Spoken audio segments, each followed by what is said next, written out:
How to clean and wipe factory reset, hard reset Samsung Galaxy A12. Alright, let's get into it. We are going to hold the volume up button. At the same time, we're holding the power button. 1, 2, 3, go. We're going to wait for the Samsung logo to appear, and then we're going to let go. So this will bring up the Android menu.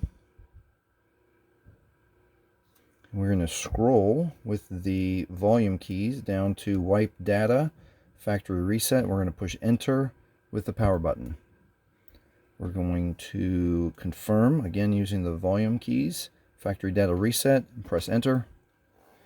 And we're going to look down here, and we are going to wait for data wipe complete.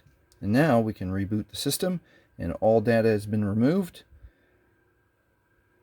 Please like, please subscribe if this video has helped you.